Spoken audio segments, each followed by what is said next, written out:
Welcome back to Seraph Eustace group. This is going to be our class on communications. In this package, we will cover realistic transmissions, etiquette, and other essential information vital to success on the radio. This is catered more to Roblox, and so it will not cover types of radios, frequencies, how to program radios, or troubleshooting or anything like that. This is purely for Roblox and how to be effective in MILSIM.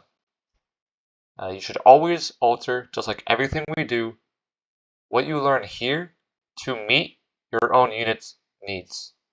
So if you learn something in this class, that is great, but make sure you actually transform it into something that is usable and actionable by your own unit. Introduction. Hey guys, my name is Waba. I am the Chief Executive Officer for Seraph Eustace Group. I am an infantryman in the United States Marine Corps. My skill set is obviously not really catered to communications. However, every infantryman needs to be capable of going on a radio and talking to higher and other adjacent units. So what is the importance of communications? Radio is always our primary means of communication in a fast-moving tactical situation. Even if it's not a radio, it could be like Discord or Zello, which still have the same premises that we'll talk about. Attempts at sending messages over the radio without guidelines would quickly degenerate into chaos, so it's vital that we establish a clear standardization of etiquette and we maintain discipline on the radio. Radios are the lifeline of the fight. Poor communications equals delayed orders, compromised security, and mission failure.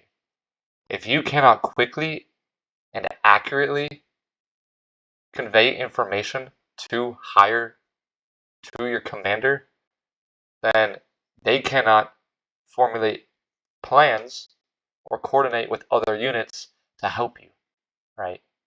So communications is vital to successful tactical operations. Etiquette. First thing is voice radio discipline. We always need to make sure we have discipline on the net. A radio's net is 2 or more stations operating on the same frequency for the specific purpose of exchanging information. Voice radio procedures begin with proper discipline on the net. The officer in charge or someone else designated as such should be maintaining supervision and discipline in correct areas on the net. What that means is whoever's in charge or whoever's in charge tells someone else they're in charge of the radios, that somebody needs to be making sure that discipline is maintained on the net, and if there are any obvious errors that they can go in and correct it, right? First rule is do not talk over others. It sounds messy and it sounds like a clusterfuck if everyone is trying to talk over other people. If somebody is talking and you don't need priority, then let them finish what they're saying and then you can go on the radio. Next rule is wait 1 or 2 seconds after keying the mic before speaking. A lot of the time there might be some latency, or in real life radios, sometimes it just takes a while for the radio to even activate. It also has the benefit of people tend to talk before they actually key the mic. So make sure you deliberately key the mic, wait for it to show that you're speaking, and then you can start talking. Too many times have there been people who will talk, key the mic, and then everyone else only hears half of what they're trying to say. Just do you and yourself and everyone else a favor and just key the microphone or use your push to talk and then to talk. Rule 3 is radio is for mission essential traffic only. No one wants to hear what you're going to have for dinner. No one wants to hear what your favorite color is. If you don't need to use a radio, then don't use the radio. You're only going to clog the radio and make it so if people who are following Rule 1 can't actually talk on the radio. Key principles. Pro words. Pro words are important because it lets everyone else know what's actually what you mean. So if you say over, it means I'm done talking. However, I still expect you to respond. Out is I'm done talking, but that's pretty much the end of the conversation. I don't expect a response. Break is I'm done talking, but I'm going to go back to talking, right? I'm only taking a break, so to give yourself time to be able to think of what you're trying to say, or let somebody know, or give somebody time to write stuff down, or just give yourself a tag pause, or whatever you need. Next is Roger. That just means I got the message, I understand the message, all's good. Will go means I'm going to comply, I have the information, and I will execute. Say again is pretty much just say what you just said again. It's repeat. The reason we don't say repeat on the radio is because that is the pro word for our call for fire or fire support to pretty much repeat the last mission they just did. So if you just did a fire mission with artillery section and you say repeat, they're going to say, oh, fire again, and they're going to do the exact same fire mission. And it could obviously end up bad if you have friendlies in the AO now, right? Keep transmissions short, sweet, and simple. No one wants to hear you do a monologue. No one wants to hear you yap. Just say what you have to say and call it a day, alright? Next is speak clearly at a steady pace and avoid slang. Slang is bad because not everyone understands the same slang. Not everyone has the same slang as you, right? The radio should be a professional thing. You want to avoid slang, cussing, anything like that. Speak clearly and at a steady pace. What that means is don't rap into the microphone. Don't mumble. Don't rush. Just talk calmly. Talk professionally. Again, if you need a second to think about what you were saying, just use break, key off the radio, think about what you're going to say, and then key on and finish your transmission. While somebody is saying break, you aren't supposed to talk over them, right? It's a rule 1 of the last slide. Is respect someone else and their transmission. Whenever we use a radio, the format is always going to be you, this is me, for identification. What that sounds like is, hey John, who is another person, this is Waba. So say, hey John, this is Waba, then you can carry on with your transmission. It could also be John Waba. You don't have to say this is, you're going to say who you're talking to, who's talking, and then your message. Again, format should be used and unit SOP for standardization, however, may be altered. Situation dictates what goes into transmissions as well. Don't always think that just because something is a format, you have to keep that format the entire time. Common transmissions. Admin transmissions. First is radio check. This just makes sure that your radio is actually operable. You have the correct audio device. Everything's good. You do that just again, you, me, radio check over. So it would be John Waba, radio check over. And then the response is Lima Charlie Waba, out. SITREP. Again, it's just providing a situational report to higher about what your unit is doing. So say John Waba, stand by for SITREP, over. Roger, standing by, over. And then it'll be daytime group. That's just like saying, now it could be 5 megs ago, whatever. Your friendly position. Just like everything in this class, I'm giving you a lot of these formats for the real life application with the expectation that you modify them for Roblox modification.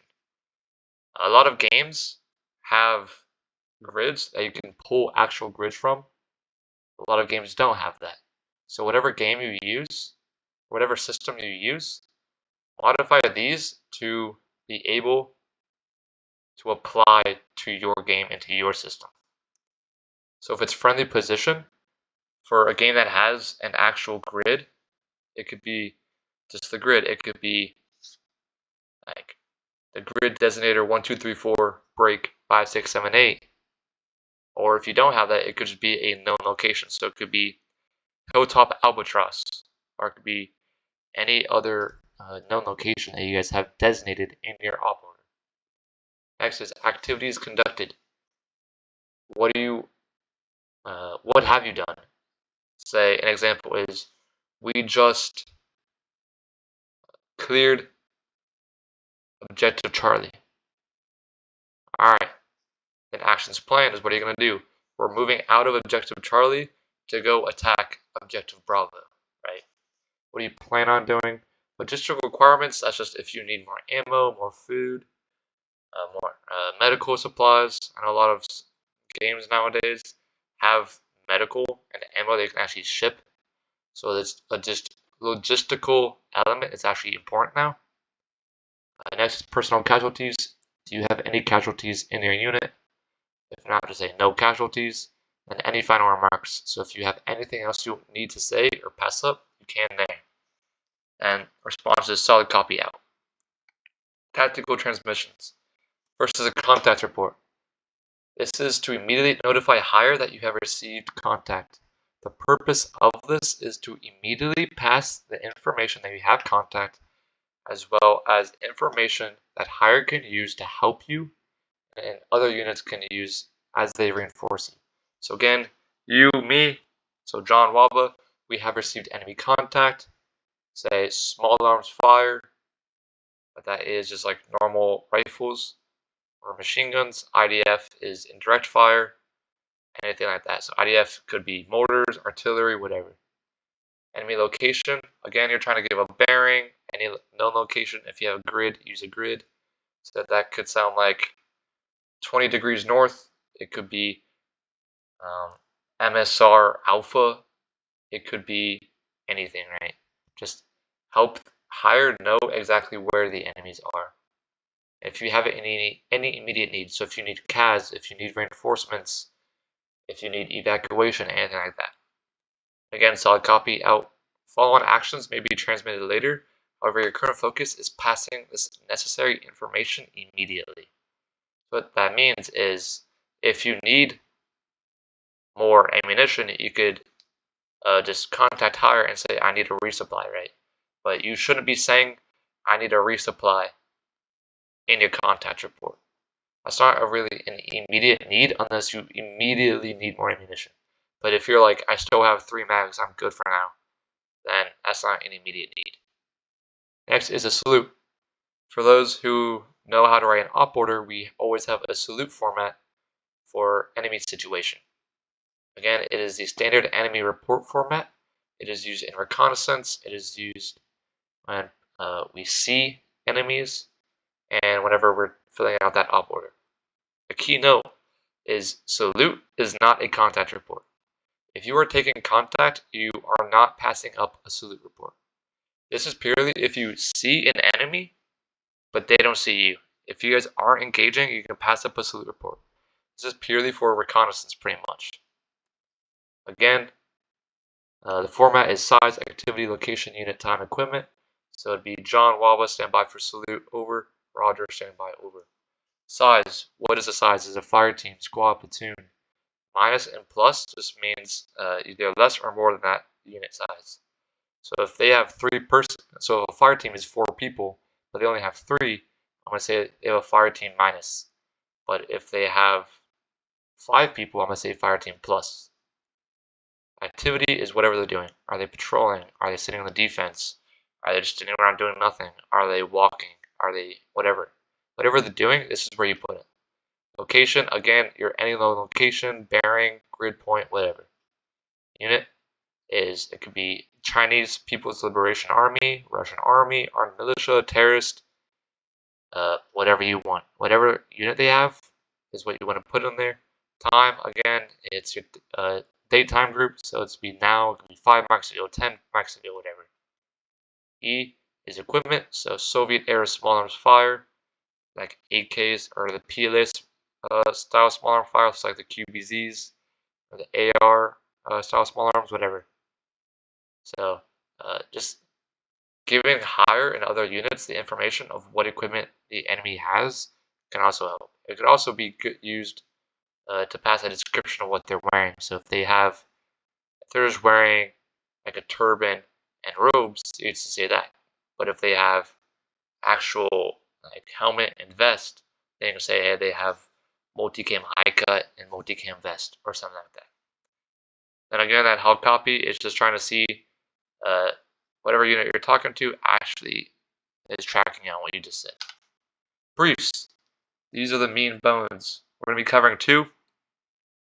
They are kind of complicated, but I'm going to try to explain them in the best way that I can. Close air support 9-line format. There are two different types of close air support briefs. You have a 9-line and a 5-line. A 5-line is dedicated for rotary wing. However, a 9-line can be used for both. So we're just going to do a 9-line since it's more versatile. The first thing we always do is identify. It's you, this is me. IP-BP, that's initial point for fixed wing aircraft, and battle position for rotary wing aircraft.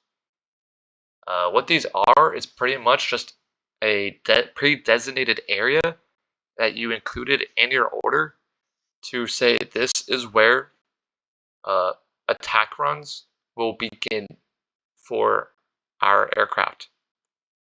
So it could say, again, if you have a grid, you say it'll begin at this grid. Or if you have a known location, it could say it's going to be right above this hill. But pretty much a position where aircraft will know they will start their run. It gives aircraft a point to orient to target. So if I say this is your IP-BP is right here, and then they know exactly where to start, and then we give them the heading later, they know exactly where they should be looking from that position. Heading and offset, it's basically just your bearing, your magnetic bearing of where they are. What that left or right side means is you give a bearing, you're saying the aircraft should be only on the left side of that bearing or the right side of that bearing. So say the IP-BP is over a hill and their bearing is 20 degrees north. I'm going to say 20 degrees north, left. That means they cannot go on the right side of that bearing. It's used if you have friendlies or if you have other aircraft on the right side. It pretty much prevents the aircraft from going too far right and accidentally targeting friendlies or crashing or targeting friendly aircraft. Again, it also ensures pilots know the direction of approach and deconflicts aircraft from friendlies or other fires. What that other fires means is if you have, say, indirect fire weapon systems like HIMARS or artillery or even naval guns or anything like that, sometimes you have aircraft in the same AO as you have indirect fire.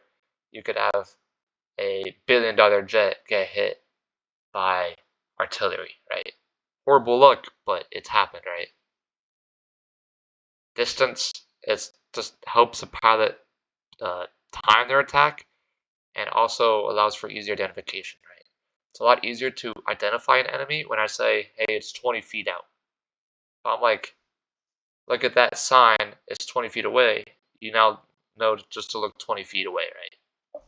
It also lets them know how much time they have to be able to set up their attack. So if you say 20 meters away from the IP-BP, they're going to be like, oh, I need to fly around and do like, fly past them and then come back around because I don't have enough time to actually acquire that target. So giving them distance also lets them know how much time they have to acquire. Then target elevation, that means if they're on a hill, on a building, whatever, how high up they are.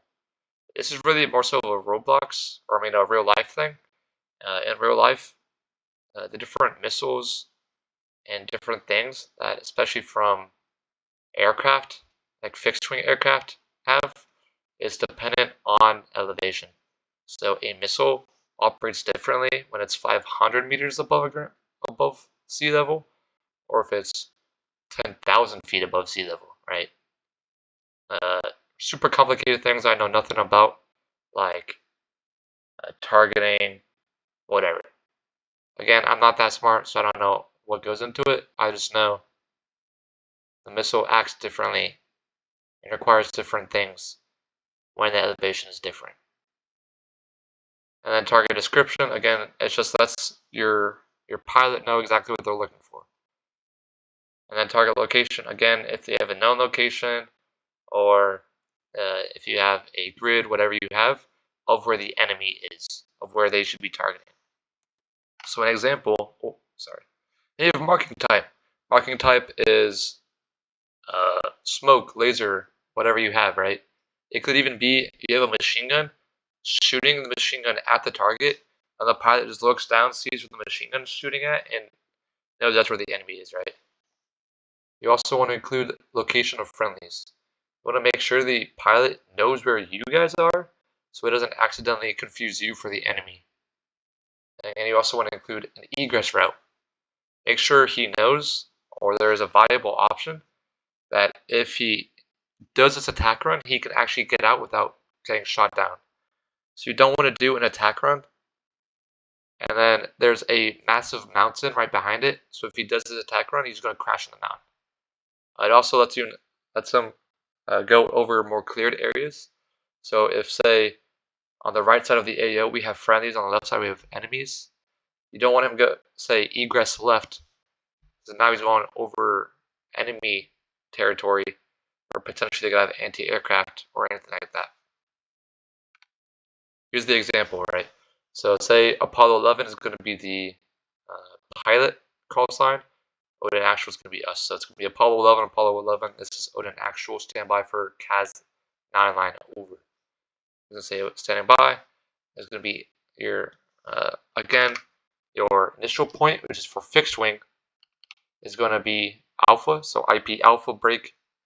Be heading 270, offset left. So he's going to fly on the left side of that bearing. 5,000 meters, that's, again, just your distance from the IPBP. Target elevation 0 meters, so you're just perfectly on the ground. Enemy squad in urban environment using buildings as cover. So that's the description.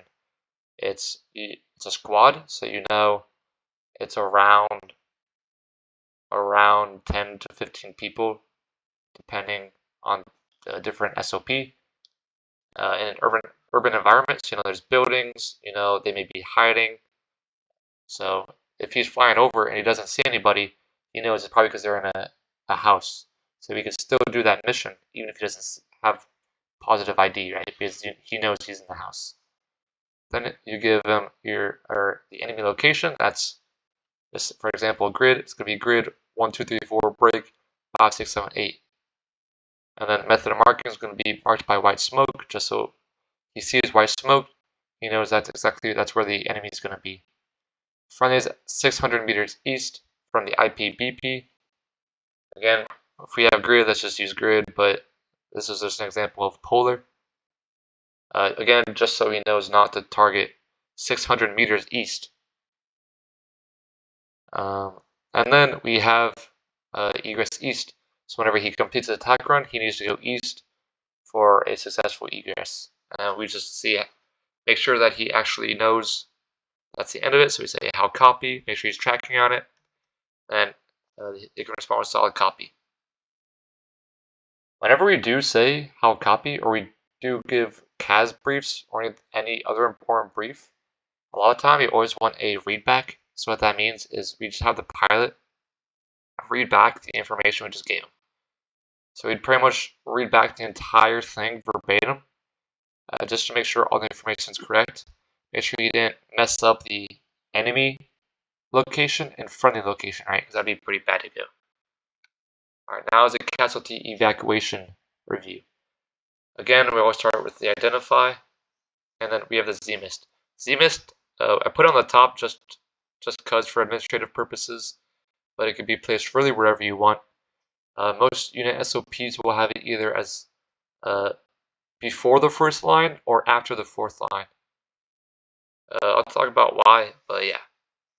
What it includes is ZAP number, mechanisms of injury, injury sustained, signs and symptoms, and treatment rendered. And the first one is location of pickup site. Is where should the bird actually be going? Where is the pickup? One thing you always want to make sure is obviously, is there an actual place the bird can land? If you are in a very thick forest, Can the bird land? Probably not. One thing, though, is for CASEVAC, it's not always helicopter. Like, it doesn't have to be. Like, it could literally just be a Humvee. It could just be two dudes with a litter who will run out to you, pick them up, and just run back, right? That's happened before. It's kind of lame, but, it could happen. And second line is frequency and call sign. So a lot of the time, you have units that will be talking on the same frequency, right? So you might not want your medevac helicopter, medevac unit communicating with you if you are on a frequency with an entire other, it's like on a company frequency, right? So if you're a squad, you might say this line is really busy. We're gonna switch frequencies, so it's just us two, right? And call sign again is just, are you gonna use the same call sign that you just gave them, or are you gonna switch for some reason, right? Sometimes what you might have is somebody will give that first identifier.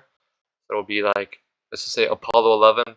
This is WABA, and then by frequency 2, now the doc, the medic, or the corpsman, whatever, he's gonna pick up the 9 line. So he will say, this is now doc, right, or whatever his call sign is. Line 3 is number of patients by precedence. The 3 precedents we have is urgent, priority, and routine. Urgent is they need immediate care. That's usually within an hour, otherwise they will die. Priority is they need care, but they could last a couple of hours. They don't need help immediately. And then routine is they have like a broken finger, or they have like a broken foot. Or on the flip side is if they're dead. As much as it sucks, unfortunately war kind of sucks and it's filled with hard decisions. If your buddy is dead, then you shouldn't be filling up the CASEVAC units, list by having had to pick up a dead person, but there's others that could still be saved, right? In an actual environment, you could have, like, say it's a battalion level element doing this attack. You could have multiple different squads, all with injuries, all with casualties, trying to get different CASEVACs through. So if you have, 3 urgents, 5 priorities, and your buddy's dead, then there's no point in trying to save your buddy when he's already dead. There's other people that need to be saved, right? Again, it's one of those really messed up situations, however, it's just a reality of war. The next is special equipment needed. What that could be could be a lift, it could be a saw if you need to get through something, it could be anything like that. Other common ones are like a hoist. If they're in a tree line, you need to get them out of a tree line or anything like that. Again, Roblox is very limited in that. But again, I'm just giving you the whole brief. So these first 4 lines are considered the most important because that is what it takes to actually get a helicopter up in the air. They know where they're going, they know who they're talking to, and what frequency to talk to you on. They know how soon they need to get there, and then special equipment needed, right? The special equipment needed, it could also be anything else you needed. So it could be specific blood. It could be if the corpsman sometimes will request more medical, right? Again, if it's an urgent, I might not be saying, doc needs some more medical supplies. It would just be, if it's like a priority where they have plenty of time, I'll say, hey, throw in there some more like IFACs, whatever. But again, we could either put the Z-Mist in the first or right after here. Pretty much once we give the Z-Mist is also important because it has the information of who they're taking care of and what the injury is, which you obviously need. Because there's a difference between care for somebody with a broken foot and somebody with an entire leg blown off. So giving them the pilot's information on what they're going to encounter, they pick them up, is important.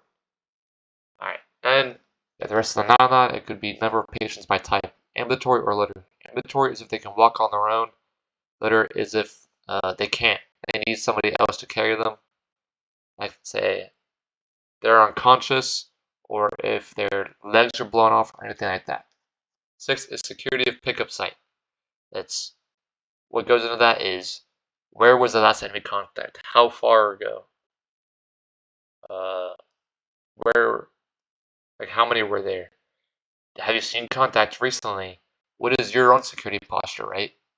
If you have 360 security set and LZ, like, hey, LZ secure, last enemy contact was 30 minutes ago, freaking 1,500 meters that way, right? It's a pretty secure LZ, considering you just took contact. 7 is method of marking, just like the CAS. It could be smoke, laser, IR, whatever. Next is casualty nationality. We want to know who we're going to be taking care of, right? Again, it kind of goes into the whole patients by priority, patients by precedence.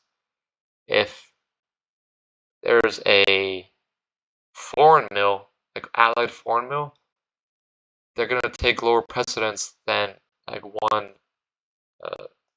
of our own, right? Than one US mill or whatever country you're from. Even though they're our allies, like we always take care of our countrymen first, right? And then on the flip side, it could be a civilian, or it could be enemy prisoner that we now have captured due to the Geneva Convention. If they surrender, we have to give them medical attention and try to save their life, right? So it's letting them know who they are, what their organization is, whatever. Then 9 is the landing zone brief as well as the CBRN contamination. CBRN is chemical, biological, radiological, and nuclear. So pretty much if they need like special gear like hazmat suits or whatever, they need to know to bring that. And here's the example. It's Apollo 11, this is Odin Actual, standby for Z-Mist followed by Kazovac 99. Pretty much just letting them know that I'm going to give you a Z-Mist and then the Kazovac. Alright, he's ready. Say Alpha Bravo 1234. What that AB is typically, the first letter is going to be your company. So this dude is, say, from Alpha Company, or whatever unit is, the first letter of the unit. And then the B is usually the first letter of their last name, or in this case, their username. So say I'm a part of Alpha Company, and my name is Waba. Let's say Alpha Whiskey.